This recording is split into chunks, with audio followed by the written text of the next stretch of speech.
오늘 우리에게 주시는 하나님의 말씀은 요한복음 4장 27절에서 42절까지 말씀입니다. 우리 27절에서 42절까지 한 절씩 교독하겠습니다. 이때 제자들이 돌아와서 예수께서 그 여자와 말씀을 나누시는 것을 보고 놀랐다. 그러나 예수께 웬일이십니까? 하거나 어찌하여 이 여자와 말씀을 나누고 계십니까? 하고 묻는 사람이 한 사람도 없었다. 그 여자는 물동이를 버려두고 동네로 들어가서 사람들에게 말하였다. 내가 한 일을 모두 알아맞히신 분이 계십니다. 와서 보십시오. 그분이 그리스도가 아닐까요? 사람들이 동네에서 나와서 예수께로 갔다. 그러는 동안에 제자들이 예수께 랍비님 잡수십시오 하고 권하였다. 그러나 예수께서는 그들에게 말씀하시기를 나에게는 너희가 알지 못하는 먹을 양식이 있다 하셨다. 제자들은 누가 잡수실 것을 가져다 드렸을까 하고 서로 말하였다. 예수께서 그들에게 말씀하셨다. 나의 양식은 나를 보내신 분의 뜻을 행하고 그분의 일을 이루는 것이다. 너희는 넉 달이 지나야 추수 때가 된다고 하지 않느냐? 그러나 나는 너희에게 말한다. 눈을 들어서 밭을 보아라. 이미 곡식이 익어서 거둘 때가 되었다. 추수하는 사람은 품삯을 받으며 영생에 이르는 열매를 거두어 드린다. 그리하면 씨를 뿌리는 사람과 추수하는 사람이 함께 기뻐할 것이다. 그러므로 한 사람은 심고 한 사람은 거둔다는 말이 옳다. 나는 너희를 보내서 너희가 수고하지 않은 것을 거두게 하였다. 수고는 남들이 하였는데 너희는 그들의 수고의 결실에 참여하게 된 것이다. 그 동네에서 많은 사마리아 사람이 예수를 믿게 되었다. 그것은 그 여자가 자기가 한 일을 예수께서 다 알아맞히셨다고 증언하였기 때문이다. 사마리아 사람들이 예수께 와서 자기들과 함께 머무시기를 청하므로 예수께서는 이틀 동안 거기에 머무르셨다. 그래서 더 많은 사람들이 예수의 말씀을 듣고서 믿게 되었다. 그들은 그 여자에게 말하였다. 우리가 믿는 것은 이제 당신의 말 때문만은 아니오. 우리가 그 말씀을 직접 들어보고 이분이 참으로 세상의 구주이심을 알았기 때문이오. 오늘 말씀에서 예수님이 사마리아 여인과 대화를 나누는 가운데 먹을 것을 구하러 사마리아 동네로 들어갔던 제자들이 우물가로 돌아왔습니다. 그런데 예수님이 이 여인과 대화를 나누시는 장면을 보고 제자들이 놀라는 장면을 말씀하고 있죠. 개역개정 성경에는 제자들이 이상히 여겼다고 말씀합니다. 왜 이상히 여겼을까요? 그 당시의 통념으로는 있을 수 없는 일이 벌어졌기 때문입니다. 당시에는 유대 남자들이 여자와 대화를 나누는 것을 수치스럽게 여겼습니다. 특히 대다수의 랍비들이 가르치기를 여자는 낯선 사람과 이야기를 할 수 없고 더군다나 학식 있는 사람들이 많은 사람들이 지켜보는 곳에서 여자와 이야기를 나누는 것은 부도덕한 일이며 심지어 이렇게 낯선 남자랑 여자가 대화를 했다는 것은 남편에 의한 이혼 사유라고 가르치기도 했습니다. 더 나아가 길거리에서 자기 아내와도 이야기를 하지 않았던 것이 그 당시의 통념이었습니다. 그러니까 제자들이 이상하게 여겼던, 예수님이 여인과, 그것도 사마리아 여인과 대화를 나누고 있는 그 광경을 지켜보는 것은 제자들에게 굉장히 불편한 상황인 것이죠. 그런데 그 제자들이 이렇게 이상히 여겼던 중요한 이유를 가만히 생각해 보면 자기들이 가지고 있던 그 시대의 통념과 신념 혹은 전통에 맞지 않는 예수님의 행위가 불편했던 것입니다. 유독 이 부분을 강조하고 있는데요.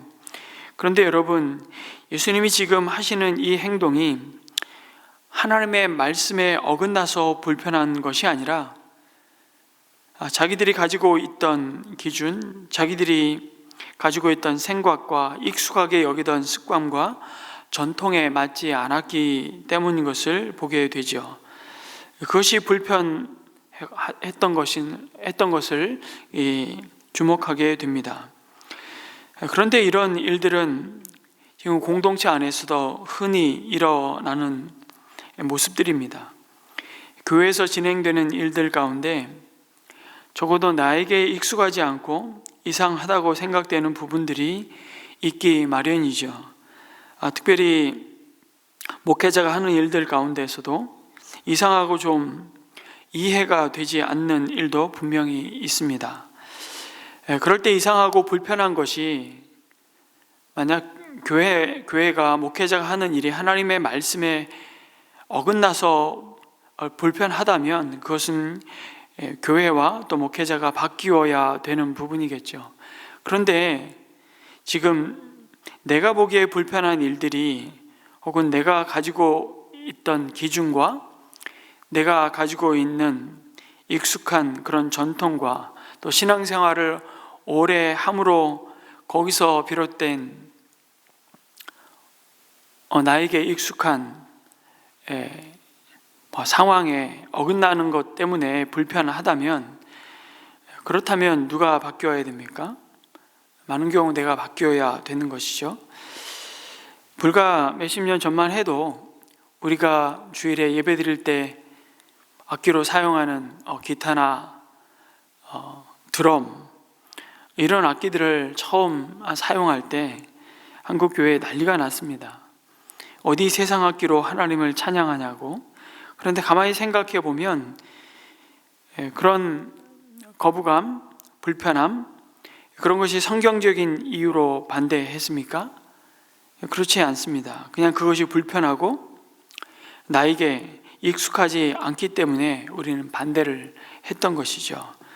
그런데 시편 150편 3절 이하의 말씀에 보면 나팔 소리로도 찬양하며 비파와 수금으로 찬양하며 또 소고치며 찬양하고 현악과 퉁소로 찬양하라고, 큰 소리 나는 재금으로 찬양하고 높은 소리 나는 재금으로 찬양하라고 말씀하고 있죠. 모든 악기로, 소리 나는 모든 악기로 하나님을 찬양하라고 성경은 우리에게 가르치고 있습니다. 그러니 드럼이나 기타는 사용 못한다고 했던 것이 사실은 성경적인 이유와 근거가 있어서 반대한 것이 아니었죠. 내게 익숙한 소리가 아니고 그 악기들이 더더군다나 세상 음악을 연주하기 위해 사용되는 악기로만 여겨졌기 때문에 거부감이 있었던 것이죠. 드럼에 대해서 가지고 있는 편견, 내가 가지고 있는 익숙한 소리가 아닌 것에 대한 불편함 때문에 반대했던 것입니다. 이런 일들은 굉장히 많죠. 제가 청년 시절에 청년들 예배, 주일 예배 찬양 인도자로 섬길 때 그 당시에는 지금 여러분이 보시는 이 강대상 밑에 소강대상이 있었습니다. 그럼 보통 기도자나 예배 인도자들이 밑에 있는 자그마한 소강대상에서 사회를 보고 설교자가 이제 강대상에 올라와서 설교를 할 수 있었습니다. 근데 제가 어느 날 찬양 인도를 시작하면서 강대상 아래에 있는 소강대상 전체를 복도로 치우고 주변에 있는 것들을 좀 정리하면서 거기에 그냥 보면대만 놓고 회중과의 거리감을 좁히기 위해서 그걸 강대상을 다 치우고 예배가 시작을 했는데요. 아마 그날 난리가 났습니다. 저도 지혜가 좀 짧아서 미리 그런 내용들을 교회 리더들하고 소통을 하고 이해를 구하고 그렇게 했어야 되는데 그러지 않은 채 제가 찬양 인도를 시작하면서 강대상을 치웠던 겁니다. 그 강대상을 누가 치웠냐고 장로님들이 아주 난리가 난 적이 있었습니다. 의도는 다른 것이 아니었습니다. 우리 모든 회중이 하나님 앞에 모두 찬양자로, 예배자로 서기를 원하는, 주께로 더 가까이 나아가고자 하는 그런 소원과 기대를 가지고 좀 이렇게 강대상 자체가 굉장히 소강대상이었지만 또 컸거든요. 회중과 예배를 인도하는 사람 사이에 장벽처럼 느껴져서 그거를 좀 어떤 의미에 좀 상징적인 의미로 치웠던 것인데 그거를 한번 경험하고 제가 홍역을 치른 적이 있습니다. 그럼에도 불구하고 그 다음 주에는 어떻게 했을까요? 여전히 그 강대상을 전 치웠습니다. 그렇게 몇 주가 흘러가고 시간이 지나면서 그게 아마 오히려 청년들 입장에서는 되게 좋았던 것 같습니다. 그래서 아무 소리를 안 하시더라고요. 여러분, 저희 교회 가정교회 사역을 하며 등록을 할 때 전통적인 교회에서 오신 분들이 여러 가지 본인이 익숙한 교회 문화 혹은 전통과 맞지 않는 교회 어쨌든 사역에 대해, 특히 목장 모임에서 왜 집에서 꼭 모여야 되느냐, 그리고 왜 매주 모여야 되느냐, 그 목장이 곧 주님의 교회입니다. 그리고 목자가 여러분의 영혼을 위해 목양을 하는 여러분의 목회자입니다.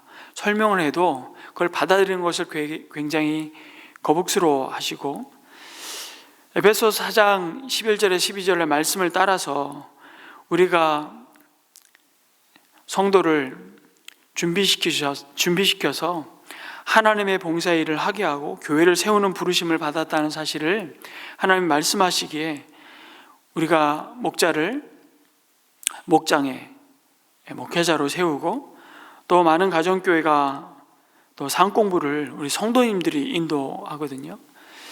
저희 필수 상공부를 저희 교회는 아직 우리 목자님들 가운데 가르치는 은사가 있는 분들이 섬기고 있지 아직 못하고 있는데, 많은 가정교회는 가르치는 은사를 가진 우리 성도님들이 상공부를 인도하고, 저희는 이제 커피 브레이크 모든 인도자는 우리 성도님들이 다 인도를 하고 있습니다.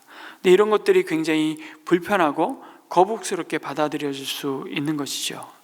근데 여러분 가만히 생각해 보십시오. 내가 이상하고 불편한 이유가 정말 성경적인 근거가 있는 것인지, 아니면 내가 가지고 있는 익숙한 습관과 또 신앙적인 문화와 전통 때문인지, 그것이 편견이 되어서 오히려 그것을 거부하고 있지는 않은 것인지, 여러분 분별할 수 있는 지혜가 필요한 것이죠. 제자들이 돌아와서 예수님께서 여자가 말씀하시는 것을 이상하게 여겼는데, 그런데 이 다음에 제자들의 행동 가운데 그럼에도 배울 것이 하나 있습니다. 그 다음 뭐라 제자들이 예수님께 반응하죠? 웬일이십니까? 어찌하여 이 여자와 말씀을 나누고 계십니까? 하고 묻는 사람이 한 사람도 없었다고 기록하고 있습니다. 여러분, 여기서 우리는 리더의 자리가 참 쉽지 않다는 걸 우리는 다 경험합니다. 근데 여러분, 사실은 리더를 따라가는 제자, 팔로워가 되기는 더 어려운지도 모르겠습니다. 예수님이 리더이시고 제자들이 팔로워인데, 예수님이 하는 행동도 제자들이 다 이해가 안 갔잖아요. 하물며 여러분, 사람인 제가 목회하면서 하는 결정들이 또 여러분에게 이상하게 느껴지는 것이 오직이나 많겠습니까? 그래, 여러분 목회자가 교회에서 하는 결정들이 이상하다고 느껴질 때 오늘 말씀을 좀 기억했으면 좋겠습니다. 목회자가 윤리적으로 도덕적인 잘못을 했을 때를 이야기하는 것이 아닙니다. 당연히 제자들이 예수님이 지금 하시는 행동이 이해가 안 됐죠. 그렇지만 두 가지를 하지 않는 모습을 보게 됩니다. 첫 번째는 자기들끼리 수군되지 않았습니다. 예수님이 도대체 무슨 행동을 하고 계시는 거야? 여자들하고 얘기하는 게 얼마나 부끄러운 일인지도 모르시나? 그러면서 자기들끼리 수군되지 않았습니다. 굉장히 중요한 부분이라는 생각이 듭니다. 또 하나는 제자들 서로가 이런 이상한 놀라운 광경 앞에서 네가 대표로 예수님께 얘기하라고, 아니 네가 대표로 얘기해, 서로에게 요구를 하면서 이거는 좀 스승이지만 랍비이지만 얘기를 해야 되지 않겠냐고. 아마 베드로가 대표로 그렇다면 얘기하지 않았겠습니까? 나서기 좋아하는 베드로. 그런데 안 나서죠. 왜 그렇습니까? 묻고 싶었지만 묻지 않았습니다. 이 말씀에서 팔로우십에 굉장히 좋은 모습을 하나 보게 되는 것이죠. 여러분, 리더의 결정이 이해가 되지 않을 때, 좀 내가 익숙하다고 생각되지 않을 때, 여러분 제자들처럼 잠시 조금 기다려 주시면 좋겠다는 묵상을 해보게 됩니다. 수군대지 마시고 잘못됐을 경우를 제외하고는 조금만 기다려 보시기 바랍니다. 기다렸더니 어떻게 됐습니까? 문제가, 의심이 이상하다고 생각되는 것이 풀리는 것입니다. 좀 지나니까 이 여자가 물동이를 버려두고 동네로 나가는 것이죠. 그러더니 이 여자가 여기저기 돌아다니는 모습을 보면서, 그러더니 사람들이 예수님께 몰려오기 시작합니다. 그리고는 주님의 말씀을 듣고 더 머물러 달라고 그들이 예수님께 요청하고, 나중에 42절에 예수님께로 나온 사마리아 수가성의 사람들이 뭐라 그럽니까? 이제 우리가 믿는 것은 사마리아 여자 당신의 말 때문만이 아니고 우리가 예수님의 말씀을 직접 듣고 이분이 참으로 세상의 구주이심을 알았기 때문이라고 말하고 있지 않습니까? 이때 제자들은 깨달았을 겁니다. 아, 그렇구나. 예수님이 이 여인을 향해서 복음을 전하고 전도 때문에 대화를 하셨구나 깨닫게 된 것이죠. 내 생각이 참 이상했는데 가만히 봤더니 해결이 됐다는 말입니다. 여러분, 리더가 잘못된 결정을 명백히 했을 때를 제외하고 조금만 기다려 주시기를 부탁드립니다. 그게 조금 시간이 지나면 이해가 되고 해결이 될 것들이 사실은 너무 많은 것이죠.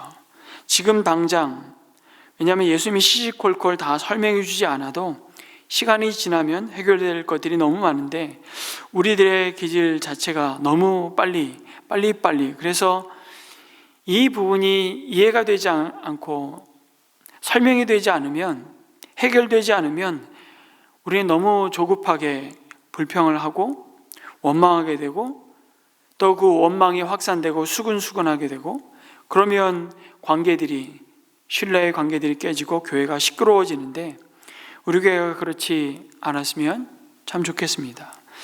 이 제자들의 모습 속에서 건강한 팔로우십의 모습을 보게 되는 것이죠. 그런데 매일 성경에 오늘 그 27절 제자들의 모습을 해설하는 내용을 이렇게 해설했습니다. 주님이 사마리아 사람을 가까이 하신다는 사실을 제자들이 인정하기 싫어서 외면한 것이라고 해설을 했습니다. 내 마음에 들지 않는다고 주님의 분명한 말씀과 역사를 일부러 못 본 채 하는 모습이라고 제자들의 이 모습을 해설을 했는데, 이 부분은 오히려 저는 문맥을 살펴볼 때 좀 동의하기가 좀 쉽지 않은 해설입니다. 그래서 해설의 부분과 이 제자들의 모습이 한편으로 보면 너무 부정적으로 해설을 했는데요, 오히려 이 부분은 예수님을 따라가는 팔로워로서 긍정적인 모습이라고 말할 수 있습니다. 이제 사마리아 여인은 물동이를 버려두고 동네로 들어가죠. 사람들에게 말합니다. 내가 이를 모두 알아맞히신 분이 계시다고, 와서 보라고, 그분이 그리스도가 아니겠냐고 전하기 시작합니다. 이 여인의 모습에서 예수님을 구원자로 만난 인생의 변화가 얼마나 놀라운 것인지를 보게 되죠. 그녀는 물동이를 버려두고 동네로 쫓아 들어갑니다. 사도 요한은 그녀의 모습을 아주 의도적으로 이렇게 묘사하는 것입니다. 그녀가 가져온 물동이를 버려둔다. 이것은 어떤 면에서 수고하고 무거운 짐이라고 할 수 있는 그 물동이를 다시 가지고 가지 않는 것이죠. 그 물동이는 그녀의 과거가 규정한 수치일 수도 있고 그 어떤 물로도 해결할 수 없는 무겁고 얽매이기 쉬운 죄의 짐일 수도 있습니다.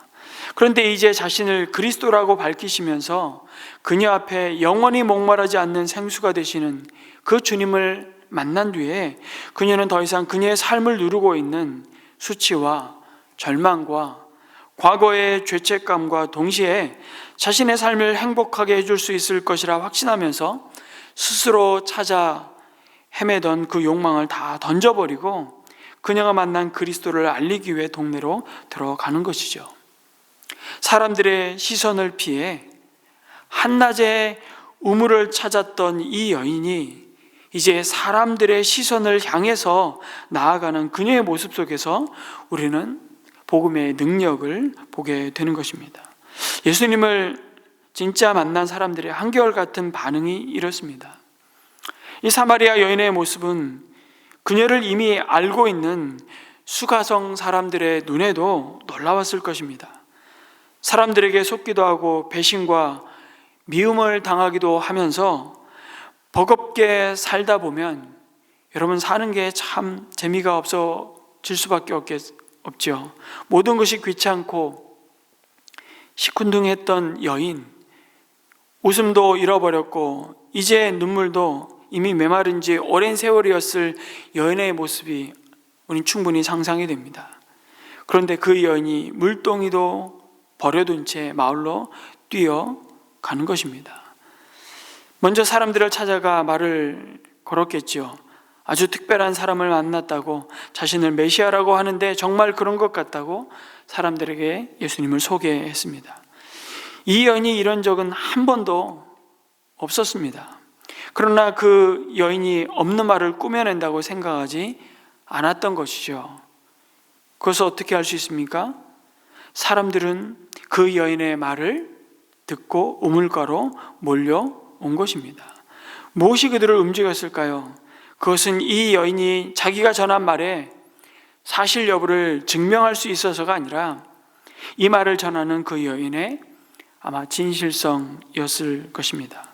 여러분, 우리는 오늘 이 시대 속에서도 신천지와 같은 사이비들의 모습을 보면서 참 어떻게 저 사람들의 저런 말을 받아들일 수 있지?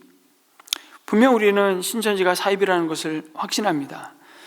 그런데 참 두려운 것은 무엇이냐면 그들이 사실이 아닌 것을 사실인 것처럼 확신에 차서 말한다는 것이죠. 그리고 사람들의 마음에 감동을 줄 수 있는 것은 그 말에 사실성이 아니라 전하는 사람의 진정성인 경우가 더 많다는 것을 알기 때문입니다. 하지만 거꾸로 보면 바른 복음을 믿고 분명한 사실을 믿는 사람들이 사실을 사실이 아닌 것처럼 참 무기력하게 영혼 없이 말하는 것이 오히려 우리에게는 더 두려운 것입니다. 여러분, 영국의 유명한 연예인 중에 맥크리디라는 사람이 있습니다. 저도 책을 읽다가 이 사람에 대해서 좀 알게 되었는데요. 많은 팬이 있었고 그가 입을 열면 많은 사람들이 울고 웃었다고 합니다. 한 번은 어떤 목사가 그를 찾아가서 그에게 이렇게 물어본 것입니다. 당신은 사람들 앞에서 꾸며낸 이야기를 하고 나는 진실을 말하는데 사람들이 당신의 말에는 열광하고 내 말에는 시큰둥한 이유가 뭐라고 생각하십니까? 그러자 맥크리드가 이렇게 대답한 것입니다. 나는 꾸며낸 말을 사실처럼 말하고 당신은 사실을 거짓말처럼 말하기 때문이라고. 참 굉장히 도전이 되는 답이 아닙니까? 우리가 믿고 있는 것이 진리라는 확신이 있다면 진실로 그리 믿고 있는지 스스로에게 끊임없이 물어봐야 하지 않을까라는 도전을 받게 됩니다. 진실로 그리 믿는다면 우리가 혹 잘못된 기대나 무거운 삶의 무게에 눌려서 무기력해진 것은 아닌지, 영적으로 병든 것은 아닌지 돌아봐야 하는 것이죠. 사마리아 여인은 대단한 지식을 가지고 있지 않았습니다. 그가 만난 예수 그리스도를 전하기 위해 탁월한 실력을 갖고 있었거나 획기적인 변화로 인해서 성숙한 인격을 갖출 수 없었지만, 그늘진 곳에서 아무도 만나고 싶지 않던 여인이 물동이를 버려둔 채 동네 사람들을 찾아 나왔다는 것만을 통해서도 동네 사람들은 이 여인의 진실함을 믿어줄 수 있었던 것이죠. 그래서 전도는 내가 믿는 것을 사실은 다른 사람들에게 강요하는 것이 아니라 내가 믿고 있는 것을 진실하게 보여주는 것이라고 말할 수 있습니다. 우리가 먼저 받은 그리스도의 사랑을 말고 혀로만 전하는 것이 아니라 행함과 진실함으로 증거하는 것이죠. 예수님은 돌아온 제자들이 구해온 이 먹을 양식을 드시라고 권하자 나는 너희가 알지 못하는 먹을 양식이 있다고 말씀하십니다. 그러면서 진정 말과 혀로만 사랑할 것이 아니라 행함과 진실함으로 사랑함으로 드러내야 할 그 복음의 영광스러움에 대해서 제자들에게 말씀해주고 있는 것입니다. 제자들은 누가 잡수실 것을 주셨나 하고 서로 말하지요. 그러자 예수님은 나의 양식은 나를 보내신 분의 뜻을 행하고 그분의 일을 이루는 것이라고 말씀하십니다. 하나님 아버지의 뜻과 그분의 일이 뭡니까? 하나님을 거부하고 떠난 잃어버린 자들이 영원한 구원의 생수로 오신 예수님을 믿고 하나님이 값없이 주시는 구원의 선물을 받아들이고 영생을 누리는 것이죠. 그 사실을 요한복음 6장 39절과 40절에 분명히 예수님은 말씀하십니다. 나를 보내신 분의 뜻은 내게 주신 사람을 내가 한 사람도 잃어버리지 않고 마지막 날에 모두 살리는 일이다. 또한 아들을 보고 그를 믿는 사람은 누구든지 영생을 얻게 하시는 것이 내 아버지의 뜻이다. 나는 마지막 날에 그들을 살릴 것이다 라고 말씀하십니다. 그리고 그 아버지의 뜻이 이루어질 때가 바로 지금이라고 말씀하시죠.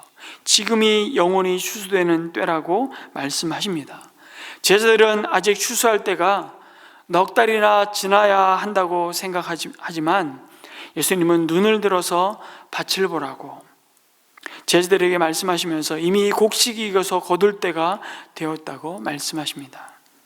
보라, 지금은 은혜 받을 만한 때요, 보라, 지금은 구원의 날이라고 말씀하시는 것입니다.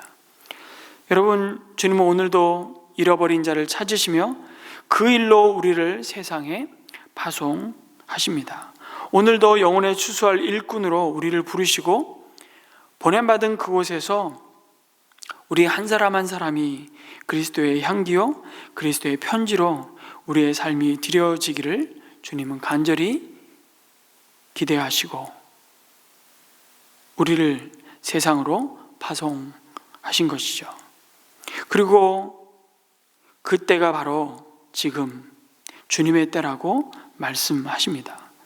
너희는 만날 수 있을 때 주님을 찾으라고, 너희는 가까이 계실 때 주님을 부르라고 이사야 55장에서도 말씀하십니다. 성도 여러분, 이번 달 28일에 올해 첫 번째 예수 영전 모임을 갖게 됩니다.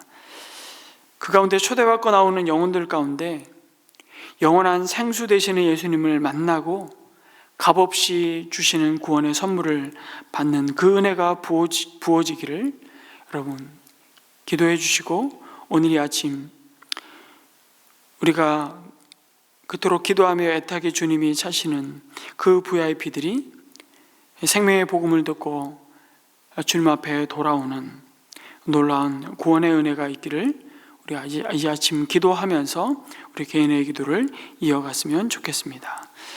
성도 여러분, 주님을 만난 기쁨으로 물동이를 내려놓고 지식이나 말이 아니라 진실한 삶으로 예수 그리스도를 전했던 사마리아 여인과 같이 우리가 그렇게 영적으로 이거 추수할 때가 된 영혼들을 주님께로 인도하는 그 기쁨이 충만한 삶을 누릴 수 있게 해달라고 우리 우리 아침 기도하고 개인의 기도를 이어가도록 하겠습니다. 기도하겠습니다.